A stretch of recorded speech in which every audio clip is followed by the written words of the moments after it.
Hello friends, this video is going to be a little fun. In this video we will look at accept function, which you can have two tables and then accept give you the what is note in the right hand side table in the accept function. We will see a use case of that. Before I talk what this video is all about, just quick, we are going to create a very smart label based on the selection in the slicer. Let's get to Power BI and look at it.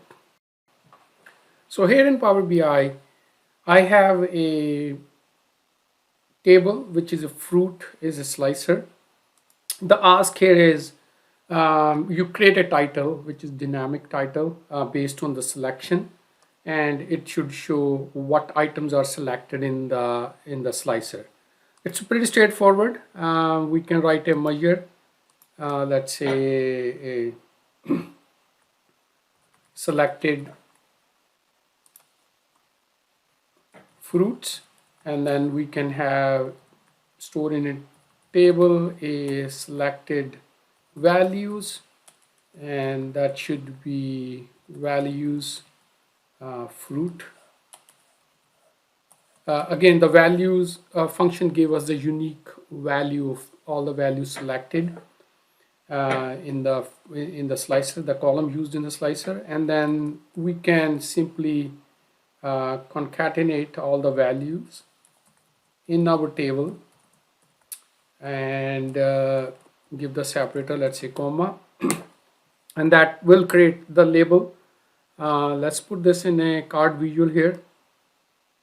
Okay. So this is showing all the fruit what we have.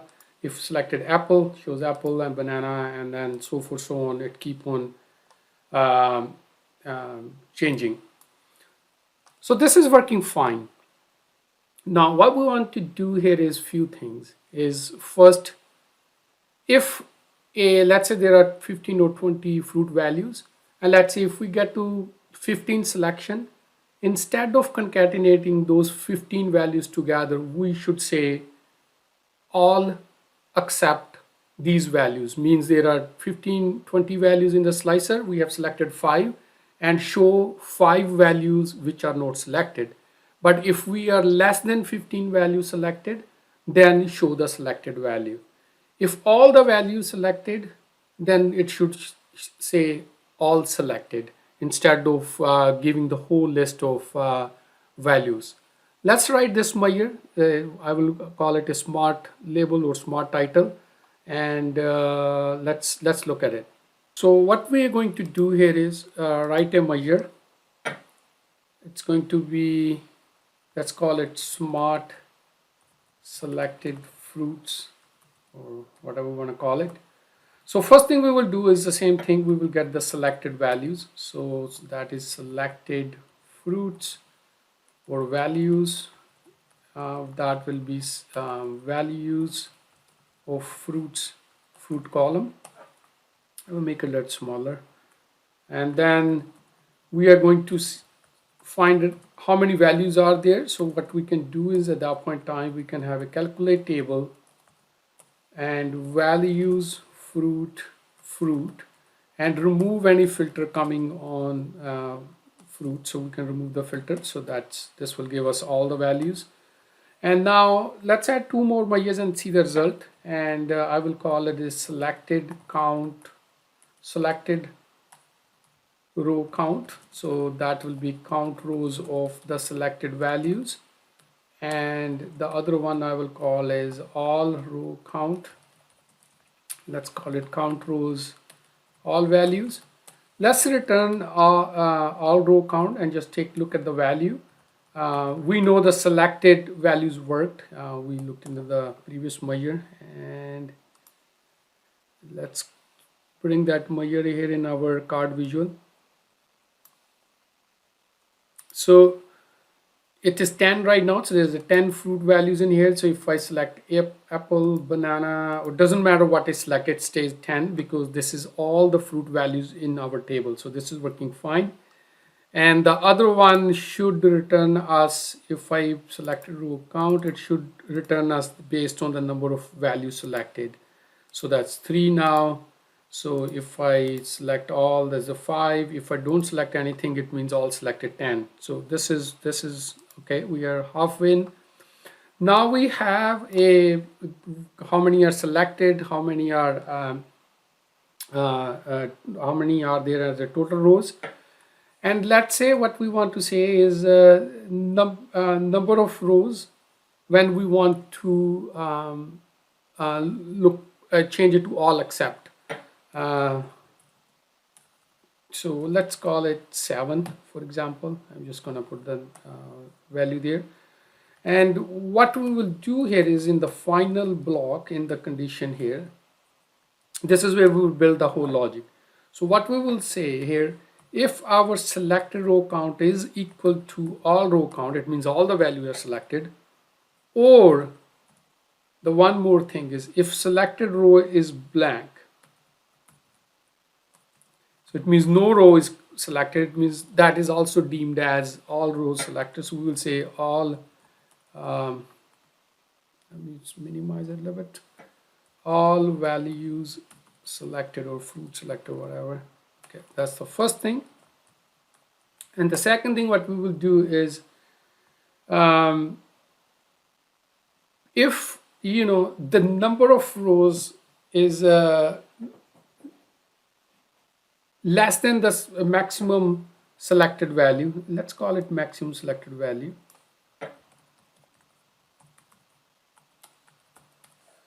If number of rows are less, selected number of rows are less than equal to this value, then we want to show our concatenate those values. So what we can say here is selected row count is less than equal to maximum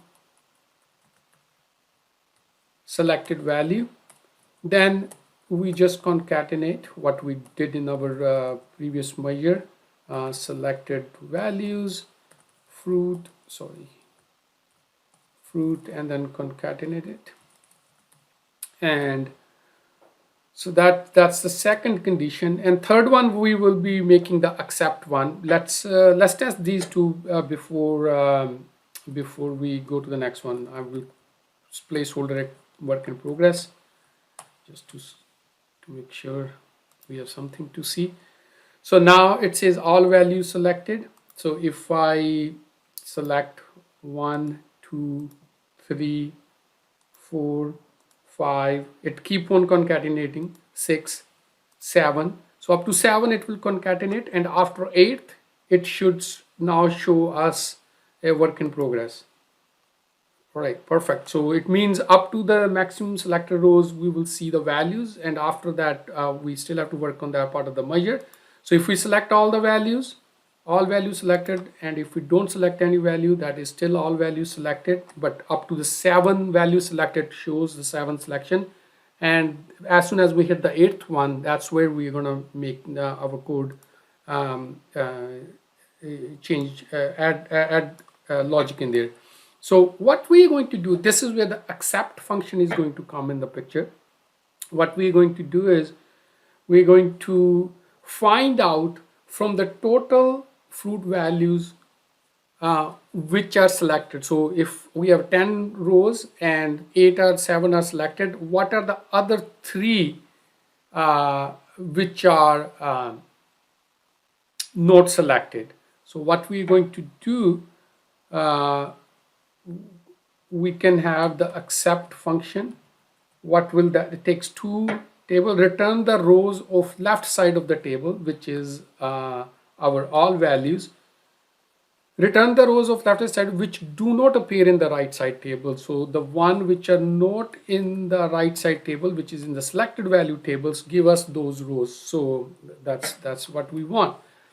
And now once we have that list, what we can do here is we can again either we can store this in a table, or we can concatenate X, because this will return us a table. Concatenate X, and now this is the table of the values which are not selected, and then we will say here again the fruit and then the comma, is our separator. And then here we can make it a little bit smarter. We can say selected except these values. So let's take a look at this.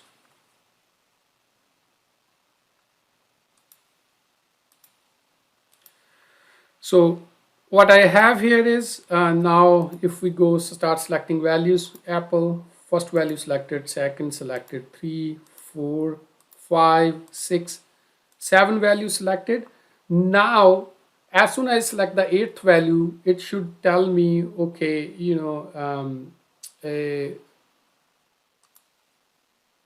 these two values are not selected. So selected except watermelon and strawberry. So basically, as soon as we hit the threshold and the next value selected from threshold, it automatically gave us the remaining values.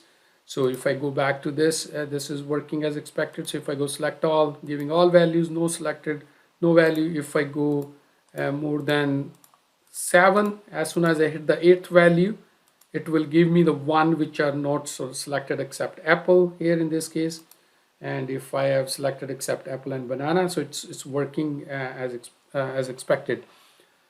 I just created another demo for this just to make it a little bit more dynamic. Here is the page. What I have here is I also given the maximum selected like a percentage. Like, if you hit 70% of the total values, then you show the accept message. So here is the 70%, let's say make it 50%. So it means as soon as I select the 6th value, so if I uncheck, because there are 10 values, 1, 2, 3, 4, 5, and as soon as I hit the 6th value, it's going to go change it to select accept these values. So if I change the percentage to 80%, so 8 values, as soon as I select the 9th value, this is going to show me the accept. So I made it just for fun's sake, just dynamic, and there is nothing fancy about that. The same measure. The only thing I did change in there is instead of maximum rows selected fixed value in there, which was 7 in our case, I took like 2 more variables in there, different rows with total rows minus selected rows, how many rows are basically selected, and then actually that's not even required. Basically a percentage selected is the one which is saying how many rows are selected, what percentage of the rows are selected, and if that is less than the what if parameter, then we start using the concatenate if we go above that. So I think it's making a little bit more dynamic. Basically what we're seeing is what percentage is selected of the total values and what is our what if parameter is, and then we are checking based on that, and then that makes it more dynamic. This was just a little fun video. Actually this question was posted if I remember correctly, maybe 2 years ago on the community, where user wanted to create this dynamic smart title. So rather than showing all the values selected, at some point I switched to accept, selected, accept these 3 values and what in your data. I hope this gives you some idea how you can work with accept and some other DAX functions. This is Saturday here. I hope you guys are enjoying your weekend. Have a great weekend.